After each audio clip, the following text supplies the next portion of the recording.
सो hi everyone, welcome back again. देखिए आप लोगों के सामने आ चुका है पार्ट टू, जो कि as promise I told you right.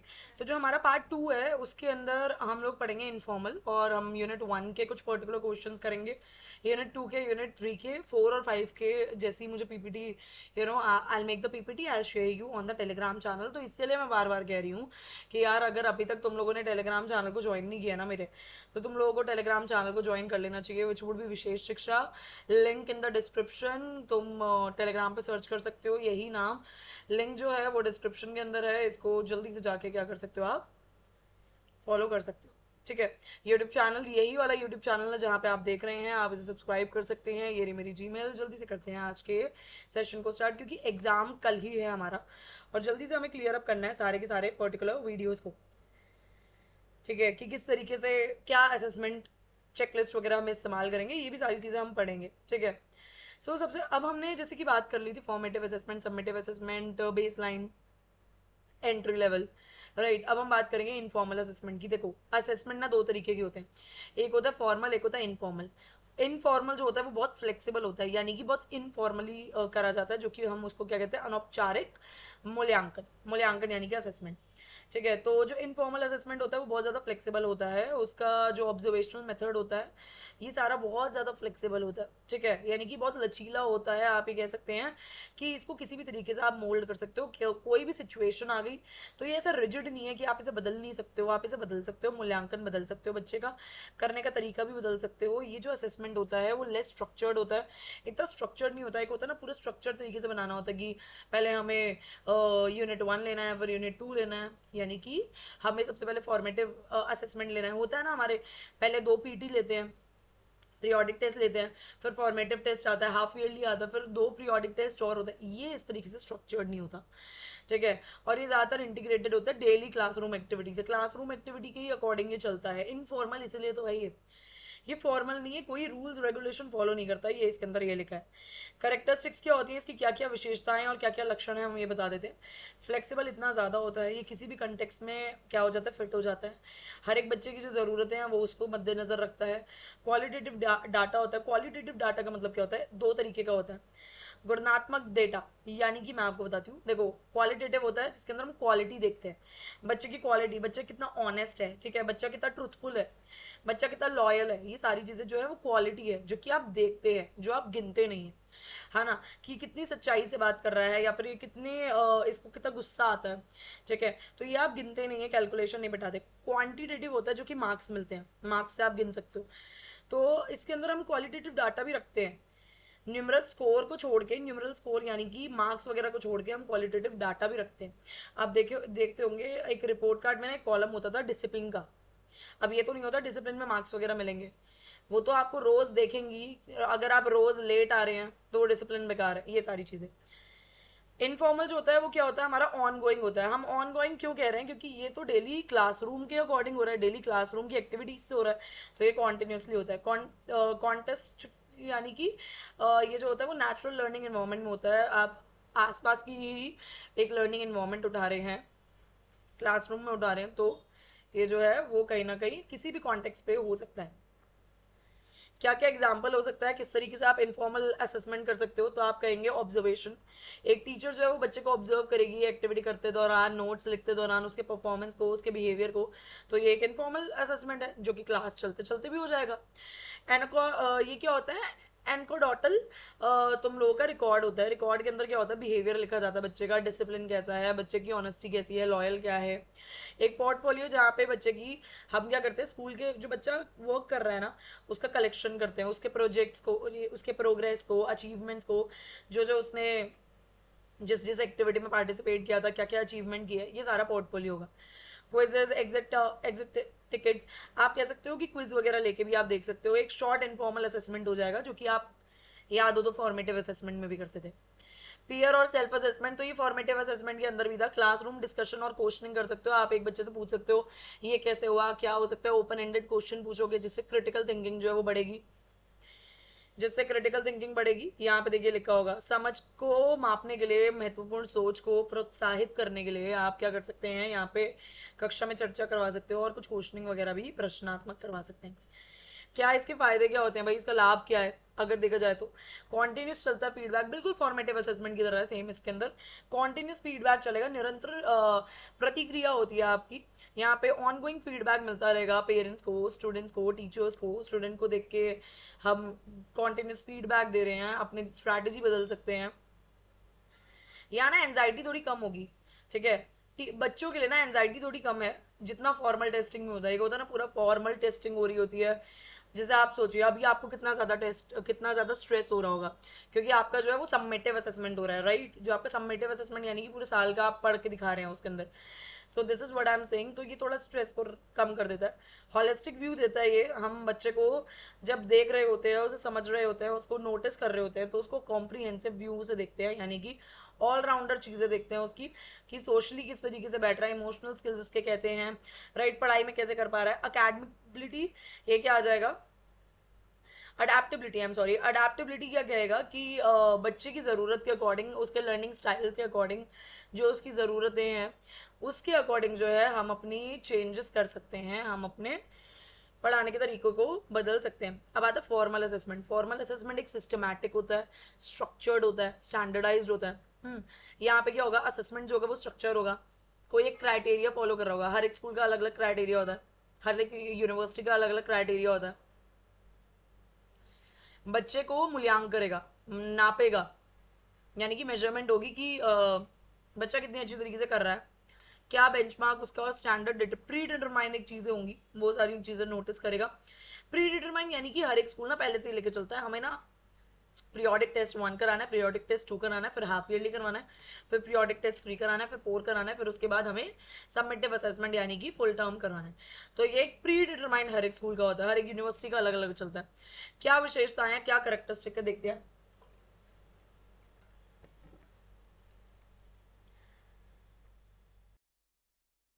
तो जैसे कि हम देख ही रहे हैं अपने करेक्टरिस्टिक्स, यानी कि विशेषताएं क्या है, क्या चीज़ है इसकी।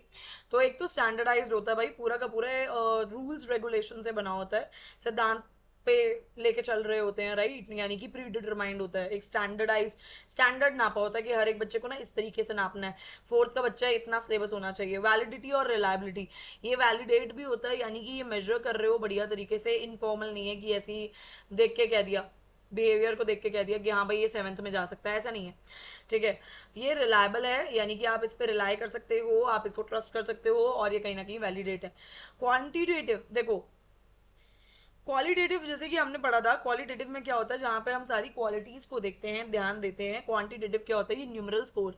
क्वांटिटेटिव होता है गिनती, क्वांटिटी कर सकते हो आप, ठीक है। तो क्वांटिटेटिव यानी कि न्यूमरल स्कोर्स को आप देख सकते हैं, ये न्यूमरल स्कोर प्रोवाइड करता है, स्केड्यूल्ड होता है, एक स्पेसिफिक टाइम पे होगा, जैसे मिडिल टर्म, फाइनल, ये सारी चीजें मैंने आपको बताई है। अभी जो आपके हो रहे हैं वो भी फॉर्मल असेसमेंट हो रहे हैं, एक टाइम पे होते हैं, यानी कि कहते हैं ना जून में होते हैं हर साल, that would be like this. इसको औपचारिक मूल्यांकन कहते हैं, उसको अनौपचारिक मूल्यांकन कहते हैं। हाँ, जैसे कि अनौपचारिक मूल्यांकन आप देख ही सकते हैं। चलिए कुछ एग्जाम्पल देख लेते हैं फॉर्मल असेसमेंट के। आपने जैसे कि इनफॉर्मल में देखा, क्विज वगैरह कर सकते हो, डिस्कशन हो सकता है, क्वेश्चनिंग हो सकती है। यहाँ पे स्टैंडर्डाइज टेस्ट बनते हैं, ठीक है। जैसे कि सैट हो गया, ये बाहर की कंट्री में चलता है, एक्ट हो सकता है, अचीवमेंट टेस्ट हो गए हैं, एंड ऑफ यूनिट और एंड ऑफ टर्म एग्जाम होते हैं। यहाँ पे ना हर एक यूनिट वाइज टेस्ट चलेंगे, फिर उसके बाद पूरी यूनिट हो गई है तो उसका एंड ऑफ यूनिट एग्जाम होगा, या फिर एंड ऑफ टर्म होता है।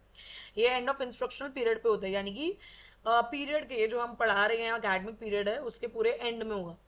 फॉर्मल ऐसे और रिपोर्ट, या फिर आप इससे क्या करवा सकते हैं, कुछ असाइनमेंट लिखवा के देख सकते हैं, राइटिंग असाइनमेंट जो कि क्लियर क्राइटेरिया देगा आपको, ठीक है। तो आप क्या देखेंगे, फॉर्मल एसे और रिपोर्ट्स में क्या लिखा है, बेसिकली हम जो पेपर दे रहे हैं वो सब्जेक्टिव ही तो है, तो ये उसी का ही तो प्रकार है। फॉर्मल एसेज यानी कि हम जो क्वेश्चंस लिखते हैं वो ऑब्जेक्टिव तोड़ना लिखते हैं, हम पेपर जो दे रहे हैं वो ऑब्जेक्टिव तोड़ना दे रहे हैं, वो सब्जेक्टिव दे रहे हैं। डायग्नोस्टिक टेस्ट, ये भी बहुत ज्यादा इंपॉर्टेंट है। स्पेशलाइज टेस्ट डिजाइन करा जाता है identify the specific learning disability या एरिया में, तो ये भी हमारा फॉर्मल असेसमेंट होता है। डायग्नोस्टिक टेस्ट जिसमें हम डायग्नोस करते हैं, या फिर हम देखते हैं कि बच्चे ने अपना ये जो पूरा पहले असेसमेंट हुआ था वो क्लियर कर दिया है, आगे बढ़ सकता है कि नहीं बढ़ सकता है, क्या इसके लाभ हैं, क्या इंपॉर्टेंस है इसकी, बेनिफिट्स क्या है। एक तो ये ऑब्जेक्टिव मेजरमेंट करता है, ये बिल्कुल सही तरीके से मेजरमेंट करता है, स्टैंडर्डाइज क्राइटेरिया होता है, इस पर पूरा रिलाय कर सकते हो। कंपैरेटिव डाटा देता है, यानी कि कंपैरिजन हो जाता है बच्चों की परफॉर्मेंस में दूसरे ग्रुप के साथ, अपने ग्रुप के साथ, या फिर दो बच्चों के बीच में कंपैरिजन करने के लिए, क्योंकि ये क्वांटिटेटिव डाटा देता है, राइट।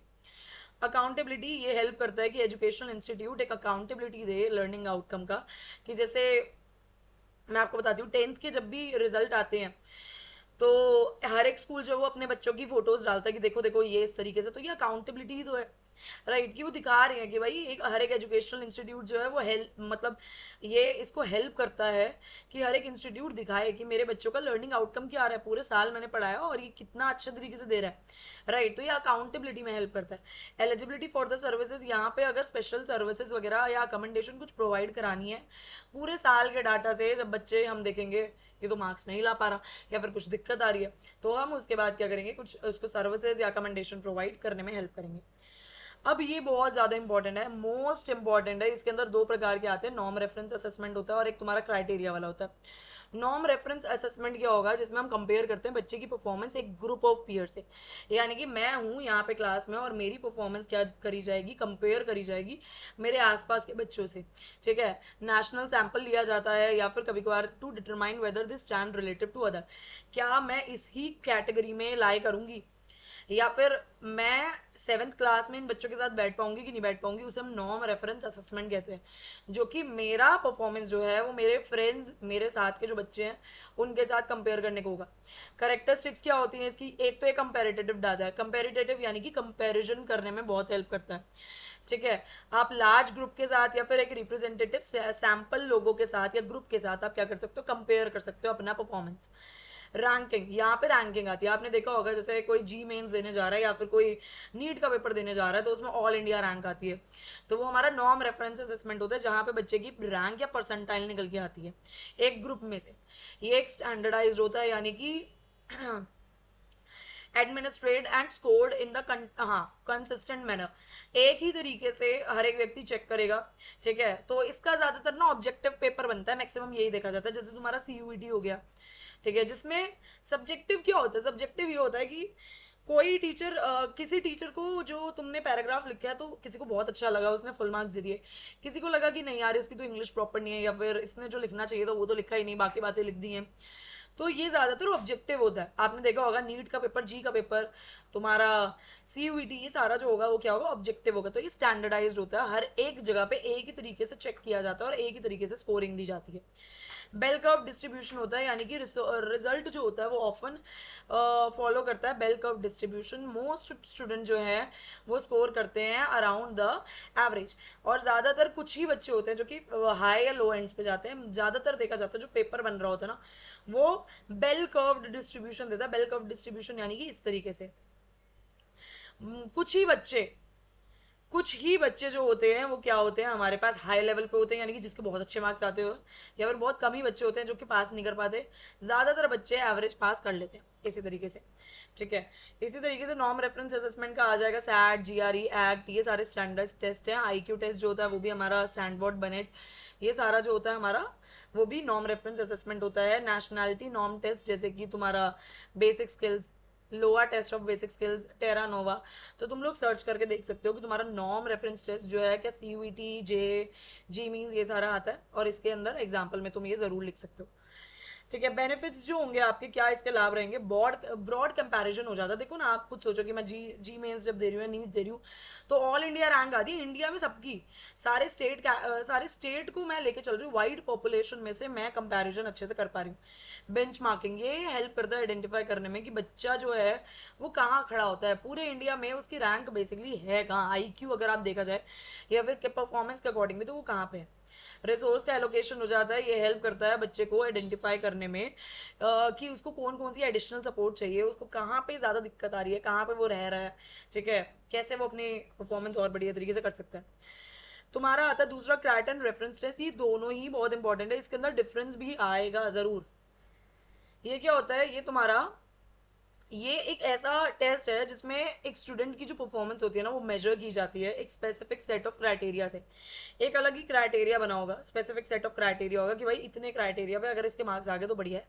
एक लर्निंग स्टैंडर्ड बना होगा, दूसरे बच्चों से कंपेरिजन नहीं होता है यहाँ पे, ऑल इंडिया रैंक वगैरह नहीं आती, एक क्राइटेरिया बन जाता है। जैसे कि आप अपना सीटेट का पेपर देख रहे हो, सीटेट के पेपर में क्या होता है, आपको कहा जाता है कि 90 मार्क्स आएंगे तो आप क्लियर हो। हाँ ना, जर्नल वालों के लिए 90 मार्क्स आएंगे, क्लियर है, ओबीसी के लिए अलग है, ये वो करके। तो उसमें क्या है, आपका एक क्राइटेरिया बिठा दिया जाता है कि 90 वाला क्लियर है। इसमें कोई रैंकिंग नहीं होती कि भाई किसने सीटेड में फुल मार्क्स स्कोर किए, ऐसा कुछ नहीं होता। करेक्टरिस्टिक्स क्या होती है, एब्सोल्यूट स्टैंडर्ड्स होते हैं इसके अंदर भी। जो स्टूडेंट की जो परफॉर्मेंस होती है वो मेजर की जाती है क्राइटेरिया को देख के कि उसने कितना अच्छा परफॉर्मेंस किया है, क्या वो क्राइटेरिया को फुलफिल कर पाया है। Mastery focus, focus on whether a student master skill, उसको स्किल समझ आ गई हैं, वो पढ़ पा रहा है, कंटेंट उसको क्लियर हो गया है, वो मास्टर हो गया उसमें, यानी कि बिल्कुल फ्लुएंट हो गया या नहीं हुआ। ये बहुत ज़्यादा फ्लेक्सिबल होता है, ठीक है। इसके कुछ स्पेसिफिक गोल्स, एजुकेशनल गोल्स होते हैं, स्टैंडर्ड्स होते हैं। पास और फेल का होता है, इसके अंदर पास या फेल होता है। जैसे मैंने आपको बताया सीटेड में, 10th में, 12th में, यही तो होता है आपका कि आपको एक पर्टिकुलर परसेंटेज लानी होगी। अगर ये पर्टिकुलर परसेंटेज आई है तभी आप कहलाओगे कि आप पास हो या फेल हो, वो क्राइटेरिया मीट कर पा रहे हो, तो तभी ये क्राइटेरिया रेफरेंस टेस्ट कहलाता है। एग्जाम्पल, स्टेट स्टैंडर्ड टेस्ट, ठीक है, common course standard, state specific educational standards, C TET, S TET, UP TET, ठीक है। एंड ऑफ कोर्स एग्जाम होता है, पूरा कोर्स जब हो जाता है उसके बाद का होता है। जैसे कि तुम्हारा 10th का पूरा कोर्स हो गया, 10वीं का पूरा सिलेबस लिया जाएगा और तुम्हारा टेस्ट होगा, ठीक है। फिर क्राइटेरिया के अकॉर्डिंग देखेंगे तुम पास हो कि नहीं हो। लाइसेंशियल और सर्टिफिकेशन एग्जाम, यहाँ पे तुम्हें सर्टिफिकेट वगैरह मिलते हैं, या फिर तुम्हें टीचिंग सर्टिफिकेशन टेस्ट ना, ये देखो सी टेट, समझ आ गया। तुमने क्राइटेरिया पूरा कर लिया तो तुम्हें लाइसेंस मिल जाएगा। जैसे कि अगर तुम देखोगे, तुम लोगों ने स्पेशल एजुकेशन का कोर्स पूरा अच्छी तरीके से कर दिया, तुम्हारा एक क्राइटेरिया बैठा हुआ है कि तुम्हें 30% या फिर 35% लाने हैं, या फिर 40%, ठीक है, और उसको अगर तुमने फुलफिल कर दिया तो तुम पास हो। पास हो तो तुम्हें एक सर्टिफिकेट मिल जाएगा आरसीआई का, सर्टिफाइड कि तुम स्पेशल एजुकेटर हो, राइट। बेनिफिट्स क्या हो जाएंगे, यहाँ पे कुछ बेनिफिट्स होते हैं, जैसे कि स्पेसिफिक फीडबैक, कुछ स्पेसिफिक फीडबैक मिल सकते हैं। बेनिफिट्स यानी कि लाभ, हमें इन्फॉर्मेशन मिल जाती है कि बच्चे में कहाँ दिक्कत आ रही है, कहाँ पे हमें इंटरवेंशन लेना चाहिए। गोल अलाइन, ये पूरा गोल पे फोकस करता है बेसिकली हमारा क्राइटेरिया, कि गोल हमें पूरा करना है। एक गोल दे दिया जाता है ना, मुझे पता है कि मुझे 90 लाने ही लाने हैं सीटेड में, अदरवाइज मैं फेल हो जाऊंगी। तो ये गोल अलाइंड होता है कि मुझे मास्टरी उसी में करना है, मुझे उसको पूरा करना है क्राइटेरिया को। इक्विटी है यहाँ पे, यहाँ पे ना ये इक्वालिटी नहीं है, इक्विटी है। अब इक्वालिटी इक्विटी में भी अंतर होता है। इक्वालिटी मतलब होता है कि देखो हर किसी को आपको प्रोवाइड कर देना अपॉर्चुनिटी, ठीक है। और इक्विटी होता है, जैसे इक्वालिटी में आप मान के चलेंगे कि सोचो कि हर किसी को अपॉर्चुनिटी दी जा रही है। अब जैसे एक गवर्नमेंट ने स्कीम निकाली है, सोचिए कि हर एक महिला को जो है वो 1 लाख रुपए मिलेंगे। अब सोचो जो अमीर है वो तो और अमीर हो जाएगा, ठीक है, हर साल अगर 1 लाख मिलेंगे तो वो और अमीर हो जाएगा। ये होता है हमारा इक्वालिटी। इक्विटी का मतलब क्या होता है कि वो कहेंगे कि जो पॉवर्टी लाइन से नीचे है वो वाली महिलाओं को 1 लाख रुपए मिलेंगे साल के, तो वो इक्विटी है। यानी कि ना तो अमीर ज्यादा अमीर हो रहा है, ना ही गरीब ज्यादा गरीब हो रहा है, वो दोनों एक ही सेम लेवल पे लाई करने वाले हैं, ठीक है। अब इसके कंपैरिजन आप प्लीज पढ़ लीजिए, बहुत इंपॉर्टेंट है। यहाँ पे हम अपने स्टूडेंट्स को पीयर के साथ करते हैं, यहाँ पे हम क्राइटेरिया को देखते हैं, इस तरीके से पास और फेल होता है, स्टैंडर्ड होता है इसके अंदर, ठीक है। ये लिंग्विस्टिक बायस होता है और ये मिनिमाइज बायस होता है। ये सारी चीजें आप बना के डेफिनेटली रिप्रेजेंट कर सकते हो। स्पेशल एजुकेटर का क्या हमारा रोल होता है एक असेसमेंट करने में डिफरेंट सेटिंग में। देखो जो स्पेशल एजुकेटर होती है बहुत ज़्यादा इंपॉर्टेंट रोल निभाती है, कि वही तो असेसमेंट करती है बच्चे का, वही तो देखते हैं कि मूल्यांकन करती है कि बच्चे में कोई दिक्कत है। अलग अलग एजुकेशनल सेटिंग में करती है, ठीक है, क्लास में कैसा बैठा है, घर में कैसा बैठा है, अलग अलग सेटिंग में अभी मैं बताऊंगी आपको। उसकी अलग अलग रिस्पॉन्सिबिलिटी होती है, अलग अलग एक्टिविटी देखती है बच्चों के साथ करके, बच्चों की यूनिक एबिलिटीज को देखती है, चैलेंजेस को देखती है कि कहाँ उसको दिक्कत आ रही है, कहाँ प्रोग्रेस आ रही है। अफेक्टिव असेसमेंट इज एसेंशियल, बहुत ज़्यादा जो अफेक्टिव बढ़िया तरीके से असेसमेंट करना बहुत ज़रूरी है। अदरवाइज जो आप आईपी बना रहे हैं, एजुकेशनल इंडिविजुअलाइज एजुकेशनल प्लान, वो भी बेकार ही बनेगी, वो भी आपके समझ से बाहर ही बनेगी, राइट। डिसीजन लेने के लिए, ठीक है, इन सारी चीज़ों के लिए क्या होता है, इफेक्टिव असेसमेंट बहुत ज़्यादा रिक्वायर्ड होता है। ये हेल्प करती है कि बच्चे को अप्रोप्रिएट सपोर्ट मिल पा रहा है कि नहीं मिल पा रहा है, तो ये सारा स्पेशल एजुकेटर का काम होता है। स्पेशल एजुकेटर जो है उसकी कुछ रिस्पॉन्सिबिलिटी होती है, इनिशियल असेसमेंट करती है, रेफर करती है। अगर असेसमेंट करने के बाद लग रहा है कि भाई दिक्कत है, बच्चे को स्पेशल रिक्वायरमेंट है, उसको कहीं ना कहीं जरूरत है, ठीक है, तो वो क्या करती है, वो रेफर करती है आगे जाके, कोऑर्डिनेट करती है टीचर के साथ, पेरेंट्स के साथ, स्पेशलाइज के साथ, कुछ काउंसलर्स वगैरह के साथ, या फिर क्लिनिकल साइकोलॉजिस्ट के पास कि जाके आप एक बार चेक करवाइए आईक्यू, क्योंकि कोई भी स्पेशल एजुकेटर लेबल नहीं दे सकता कि ये बच्चा ऑटिज्म है या फिर ये बच्चा जो है वो मेंटल रिटार्डेड है या जो भी है, राइट। तो बेसिकली एक वो कहीं ना कहीं क्लिनिकल साइकोलॉजिस्ट के पास भेजती है असेसमेंट के लिए। कॉम्प्रिहेंसिव इवैल्यूएशन करती है, फॉर्मल असेसमेंट करती है, हर दफा उसको कहीं ना कहीं असेस करती है, कॉग्निटिव एबिलिटीज देखती है, बच्चे की लैंग्वेज कितनी डेवलप हुई है, ऑनगोइंग असेसमेंट करती रहती है, ठीक है। और फॉर्मल में आ गया कि एक स्टैंडर्डाइज टेस्ट से करती है, इनफॉर्मल में ऑनगोइंग करती रहती है, चेकलिस्ट देखती रहती है, ऑब्जर्वेशन, इनफॉर्मल टेस्ट लेती है, स्टूडेंट की एबिलिटी को चेक करती है। FBA यानी कि फंक्शनल बिहेवियरल असेसमेंट करती है, जिससे वो इवैल्यूएट करती है बच्चे का बिहेवियरल में कहीं ना कहीं चेंजेस आए हैं कि नहीं आए हैं, बच्चे का बिहेवियरल इंटरवेंशन प्लान जो मैंने बनाया था वो डेवलप हुआ है कि नहीं हुआ है। आईपी बनाती है, कहीं ना कहीं आईपी को डेवलप करती है, बच्चे की मल्टी डिसिप्लिनरी के साथ कोलैबोरेट करती है। मल्टी डिसिप्लिनरी टीम मैंने बताई थी, इसके अंदर आता है पेरेंट्स, बच्चे की डेवलपमेंट के लिए पेरेंट्स, फिर उसके बाद साइकोलॉजिस्ट, फिर उसके बाद पेरेंट्स के बाद आपकी स्कूल एडमिनिस्ट्रेटिव, फिर उसके बाद ऑक्यूपेशन थेरेपी, स्पीच थेरेपी, एक पूरा मल्टी डिसिप्लिनरी टीम के साथ मिल बैठ के बात करके वो एक आईपी प्लान करती है।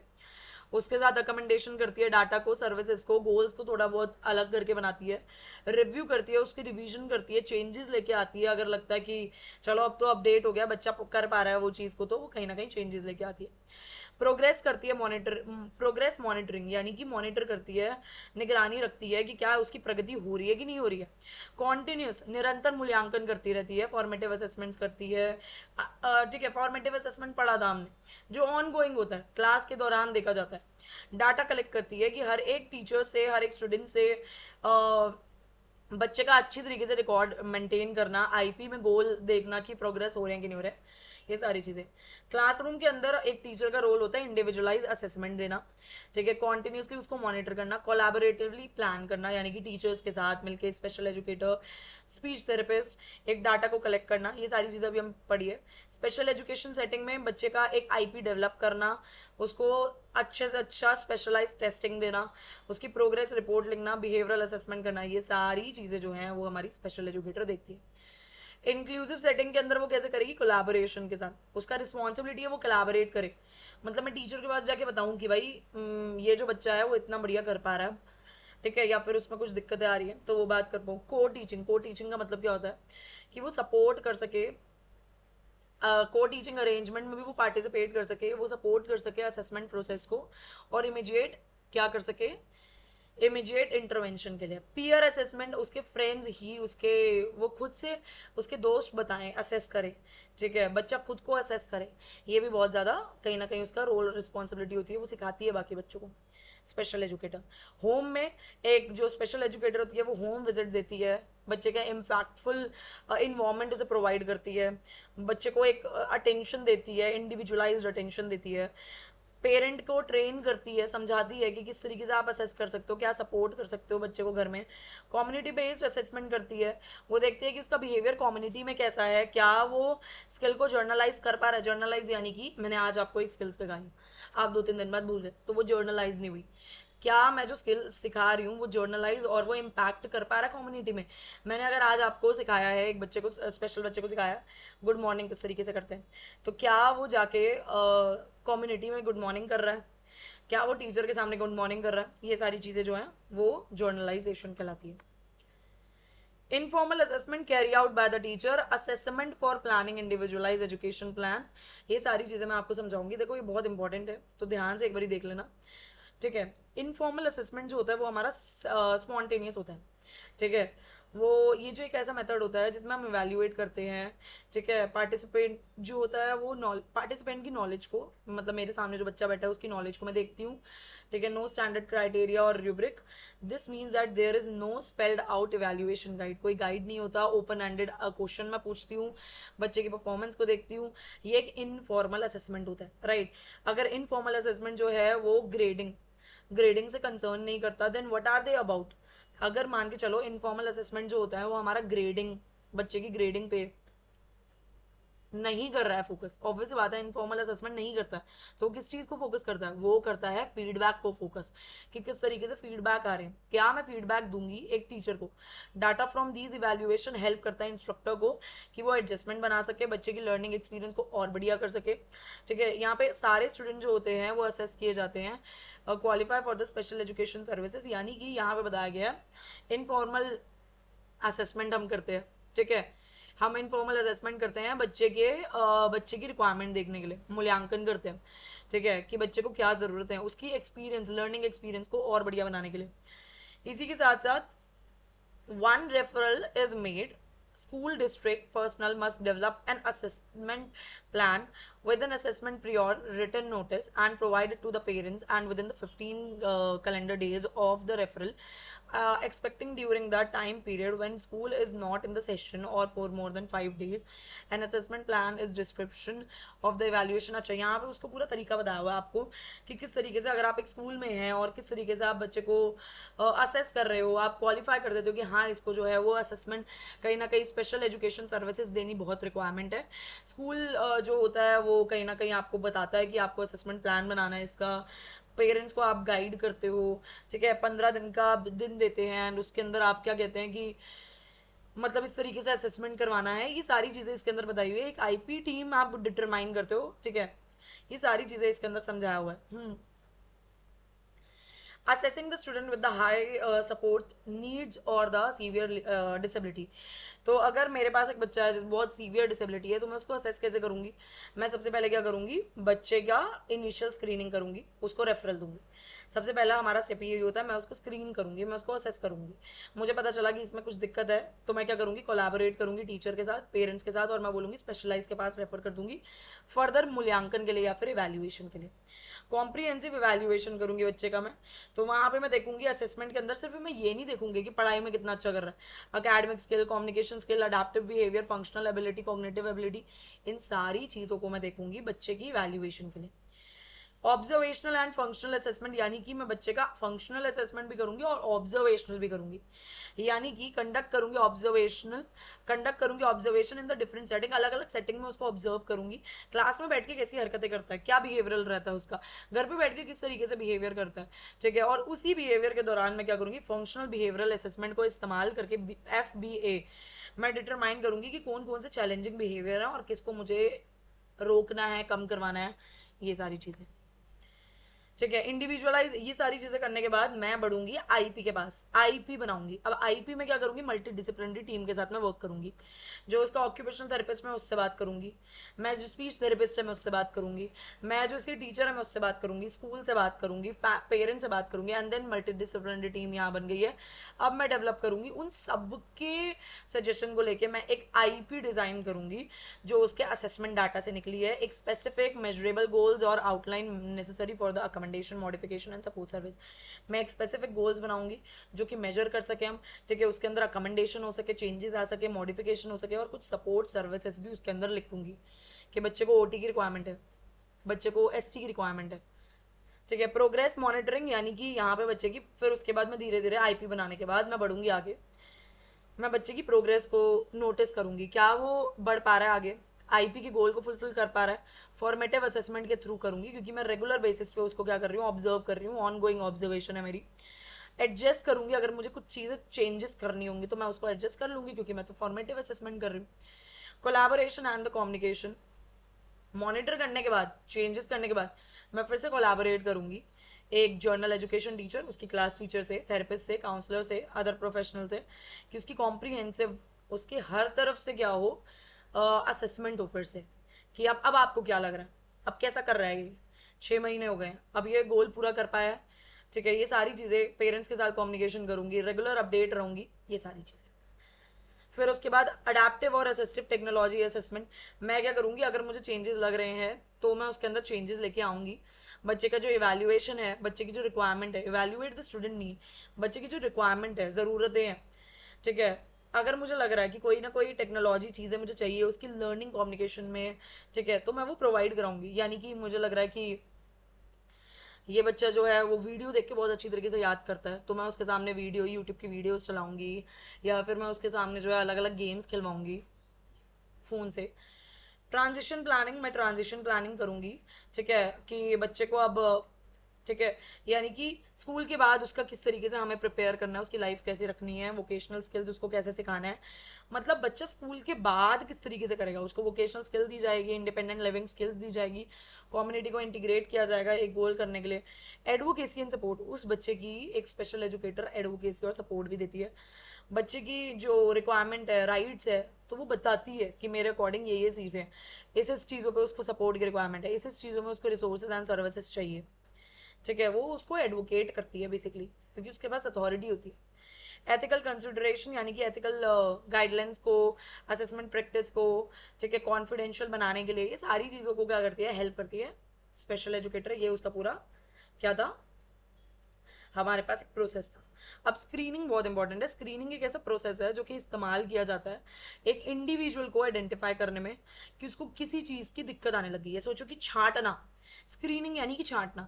सोचो कि इतना पूरा बड़ा स्कूल है, ठीक है, और उस बड़े स्कूल में से मैं अलग अलग बच्चों को बुला रही हूँ, अलग अलग बच्चों का टेस्ट कर रही हूँ, स्क्रीन कर रही हूँ, बच्चे को पढ़ा के देख रही हूँ कर पा रहा है कि नहीं कर पा रहा है, या फिर बच्चे से बातचीत करके देख रही हूँ बच्चा क्या तुतला के तो नहीं बात कर रहा है, बच्चे की विजन चेक कर रही हूँ, तो ये मैं पहले ही स्क्रीन कर रही हूँ, मैं छांट रही हूँ, ठीक है। 10 बच्चे हैं क्लास में, तो मैं छांट रही हूँ कि 2 बच्चों को दिक्कत तो नहीं है, एक बच्चे को दिक्कत तो नहीं है, कोई फर्दर इवेल्युएशन की जरूरत तो नहीं है, या फिर इंटरवेंशन की जरूरत तो नहीं है, ठीक है।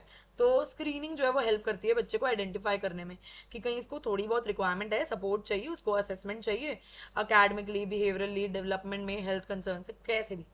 तो अगर मैं स्कूल में बैठी हूँ तो मैं बच्चों को स्क्रीन कर रही हूँ, और स्क्रीन करने का फायदा क्या है, मैं आइडेंटिफाई कर रही हूँ कि मुझे लग रहा है इस बच्चे को, ये बहुत ना बच्चा स्पीच डिले है, हद से ज़्यादा स्पीच डिले है, इसको स्पीच थेरेपिस्ट के पास जाना चाहिए। तो ये मैंने छांटा है और फिर मैंने उसको जहाँ इसको भेजना चाहिए कि रिक्वायरमेंट है तो मैं वैसे भेज रही हूँ। ये वेरियस टाइप की स्क्रीनिंग होती है, ठीक है, अलग अलग एस्पेक्ट में होती है। डेवलपमेंटल स्क्रीनिंग, ये क्या होता है कि कुछ डेवलपमेंटल डिलेज तो नहीं आ रहे, कुछ डिसऑर्डर तो नहीं है, तो ये चेक करने के लिए डेवलपमेंटल स्क्रीनिंग होती है। जैसे कि एज और स्टेज क्वेश्चनिंग्स होती हैं, क्वेश्चनियर्स होते हैं, DDST, developmental indicator of the assessment and learning, ये सारी चीज़ें। डेवलपमेंटल डिलेज के लिए बच्चा चल नहीं पा रहा है, या फिर बच्चा बोल नहीं पा रहा है, बच्चा आई कॉन्टैक्ट नहीं मेंटेन कर पा रहा, तो ये डेवलपमेंटल स्क्रीनिंग में जाएगा।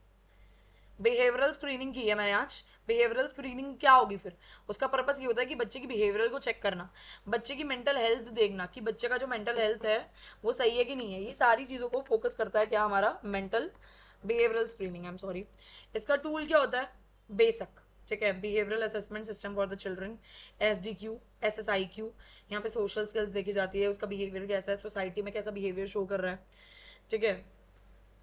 सोशल इमोशनल स्क्रीनिंग, ये एक ऐसी स्क्रीनिंग है जिसके अंदर बच्चे की ना सोशल, यानी कि सामाजिक, समाज में वो किस तरीके से, भावनात्मक चीज़ें, ये सारी में कहाँ डिफिकल्टी आ रही है, बच्चे को बिहेवियरल में दिक्कत आ रही है, बच्चा वेलबिंग नहीं बन पा रहा, स्कूल में बात नहीं कर पा रहा। सोशल इमोशनल स्क्रीनिंग होती है जिसके अंदर तुम्हारा सीला, PSC, ये सारे इसके एग्जाम्पल है, टूल्स है। हेल्थ एंड फिजिकल स्क्रीनिंग भी होती है जिसके अंदर बच्चे की हेल्थ कंडीशन देखी जाती है, कोई फिजिकल डिसेबिलिटी तो नहीं है जो कि लर्निंग में दिक्कत दे रही है, बच्चे को स्कूल की एक्टिविटी में पार्टिसिपेट नहीं करने दे रही, fitness test, physical examination, PSC, ये सारे इसके अंदर आते हैं, राइट। और ये सारी चीज़ें जो होंगी, मतलब ये सारी स्क्रीनिंग के टाइप होते हैं हमारे। इसी तरीके से हम अगर दूसरा देखें तो क्या पर्पस रहेगा भाई, क्या बेसिकली उद्देश्य क्या है हमारे, हम अगर बच्चे को स्क्रीन कर रहे हैं, छांट रहे हैं, क्या हमारा, मेरा मेन उद्देश्य ये है कि जल्दी से जल्दी इंटरवेंशन स्टार्ट हो सके, एक अर्ली आइडेंटिफिकेशन हो जाए, प्रारंभिक पहचान हो सके, समय से पहले ही पता चल जाए कि भाई मैंने इसको कोई डेवलपमेंटल डिले है, लर्निंग डिफिकल्टी है, या फिर कुछ डिसेबिलिटी है, पहले से पता चल जाए, और उसी दौरान जो है हम इंटरवेंशन लेना स्टार्ट कर लें, बच्चे की जो इंप्रूवमेंट है वो जल्दी आ जाएगी। प्रिवेंटिव मेजर, मेरा उद्देश्य ये है कि मैं, अगर मुझे पता चल गया बच्चे में ये दिक्कतें हैं, बच्चे को कोई हेल्थ डिसऑर्डर है, मान के चलो फिजिकल डिसऑर्डर है, बच्चा जो है मस्कुलर डिस्ट्रॉफी है जहाँ पे बच्चा सीढ़ियाँ नहीं चढ़ सकता, मुझे ये चीज़ पहले ही पता चल जाएगी, तो मैं बच्चे को लिफ्ट दूंगी, बच्चे को मैं किसी ना किसी अलग चीज़ प्रोवाइड करूंगी, उसको जो जो चीज़ें चाहिए, सपोर्ट सर्विसेज चाहिए, ठीक है, वो सारी चीज़ मैं प्रोवाइड कराऊंगी, रिसोर्स प्रोवाइड कराऊंगी, यानी कि सपोर्ट सर्विसेज, स्पेशलाइज्ड इंस्ट्रक्शन चाहिए, रिसोर्सेज चाहिए, तो ये सारी चीज़ें मैं किसकी मदद से दे रही हूँ, स्क्रीनिंग से। मैंने छांटा है बच्चे को, तभी तो मुझे पता चला है कि इस बच्चे में दिक्कत है। टारगेटेड इंटरवेंशन, मैं कुछ टारगेटेड इंटरवेंशन प्रोवाइड कर दूंगी, यानी कि जो भी दिक्कत आ रही है, स्पेसिफिक एरिया में दिक्कत आ रही है, यानी कि पढ़ाई में दिक्कत है, स्पेसिफिक लर्निंग डिसऑर्डर है उसको, डिसेबिलिटी है, तो स्क्रीनिंग असेसमेंट मैं करना स्टार्ट कर दूंगी। ठीक है, स्क्रीनिंग असेसमेंट से मैंने किया और मुझे पता चला कि इसको पढ़ाई में दिक्कत है, तो मैं पढ़ाई में ज़्यादा फोकस करने लग जाऊंगी, मेरा टारगेट ही पढ़ाई होगा। बेस लाइन एस्टेब्लिशमेंट, यानी कि हमें बेस लाइन अंडरस्टैंडिंग पता चल जाती है, बच्चे की क्या स्ट्रेंथ है, बच्चे की क्या वीकनेस है, उसी तरीके से हम अपनी प्लानिंग करते हैं। रिसोर्स का एफिशिएंटली यूज होगा। जो हमारे पास क्लास में ब्रेल पड़ी है, हमारी क्लास में कोई बच्चा विजुअली इम्पेयर्ड नहीं है, ठीक है, और मुझे बाद में पता चला कि इसको तो बिल्कुल नहीं दिख रहा है इस बच्चे को, ये वो करके, देन जाके स्क्रीनिंग करने के बाद मुझे पता चला ये बच्चा जो है वो विजुअली इम्पेयर्ड है, तो वो ब्रेल उसके काम आएगी, एफिशिएंट काम आएगी। ठीक है, तो प्रियोरिटाइज करना बच्चे की असेसमेंट को, इवैल्यूएशन को, ठीक है, ऑप्टिमाइज यूज करना, ज्यादा से ज्यादा यूज करना लिमिटेड रिसोर्सेज का, जो कम रिसोर्सेज होते हैं। पेरेंट को एंगेज करने में मदद करेगी। मैंने बच्चे को छांट लिया है, पेरेंट्स से बात करूंगी, डिसीजन बनाऊंगी, मैं बोलूंगी कि आप इसके बच्चे की एजुकेशन का कैसे करवाएंगे, आप किस तरीके से आगे इसको प्रोवाइड कराएंगे, सपोर्ट सर्विसेज मैं प्रोवाइड कराऊंगी या फिर क्लिनिकल साइकोलॉजिस्ट के पास जाऊंगी। तो इतना ही था हमारा। अब कुछ पर्टिकुलर असेसमेंट जो है वो भी डल जाएंगी, असेसमेंट यानी कि कुछ चेकलिस्ट जो कि ईसा और एम चैट मैंने अपलोड करूंगी अभी मैं। तो तब तक के लिए धन्यवाद क्लास, एंड मेरे हिसाब से आपने काफ़ी सारे इंपॉर्टेंट चीज़ें सुन ली हैं यहाँ पे। पेपर जो हमारा यूनिट 4 और यूनिट 5 होगा, मुझे उसमें से कुछ इंपॉर्टेंट चीज़ें मिलती हैं, मैं डेफिनेटली आपको प्रोवाइड कराऊंगी अपने चैनल पे। आप टेलीग्राम चैनल ज्वाइन कर सकते हो, वहाँ पे आपको मिल जाएंगी। अगर वीडियो पसंद आई है सब्सक्राइब जरूर कर लेना, लाइक कर लेना और अपने दोस्तों के साथ शेयर करना बिल्कुल मत भूलना। काफ़ी मेहनत लगती है इसको बायलिंगुअल बनाने में, और आई होप आप समझ सकते हैं और मेरी मदद को, मेरी जो मेहनत है उसको भी आप अप्रिशिएट कर सकते हैं। धन्यवाद, मिलते हैं आपसे नेक्स्ट वीडियो में, तब तक के लिए bye bye and have a nice day.